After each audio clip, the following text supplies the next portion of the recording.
नमस्कार, मी कीर्ती वेब्समध्ये तुमचं सर्वांचं मनापासून स्वागत आहे.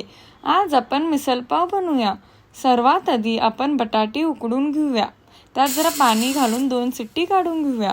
मग नंतर मडकी उकडून घेऊया. मग त्यात 1 ग्लास पाणी घालून थोडं तेल घालून मग हळद घालून आणि 2 शिट्ट्या काढून घेऊया. मी भांड मध्यम आचेवर तापून घेते. त्यामध्ये किसलेलं सुक्क खोबरं घालते. हे खोबरं लालसर आधी भाजून घेऊया. हे सुक्क खोबरं लालसर होईपर्यंत भाजायचं. हे भाजलेलं खोबरं मिक्सरच्या भांड्यात काढून घेते. आता त्याच भांड्यामध्ये 1 चम्मच भर तेल घालतो आणि 2 मोठे कांदे मी स्लाइस करून घेतले ते घालते. हे मध्यम आचेवर लालसर रंग येऊपर्यंत परतून घेते आणि साधारण 5 ते 6 मिनिट नंतर बघू शकता कांद्याला हलकासा लालसर रंग यायला चालू झाले. आता यामध्ये मी 1 टोमॅटो बारीक चिरलेला घालते आणि हे टोमॅटो घातल्यानंतर 4-5 मिनिटं परतून घेऊया.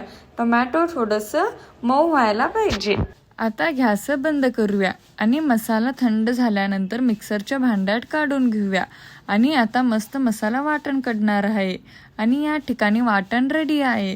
आता हे कढाईमध्ये मोठं चमचा तेल गरम करून घेतलोय. आता हे वाटण घालते.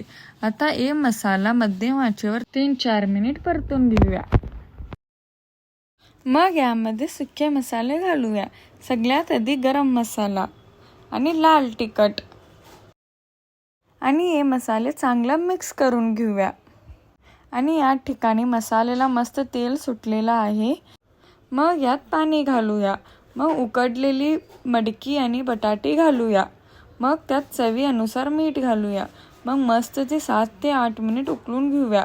मसाले जेवढी उकळेल तेवढी चव येईल. आणि 2 मिनिटं छान उकळून घेतो बारीक आचवर. मग आपलं कट बनून रेडी आहे. तुम्हाला ही रेसिपी कशी वाटली नक्की कमेंट करून सांगा. माझ्या बहिणीला तरी लई आवडली ही रेसिपी. थँक्यू.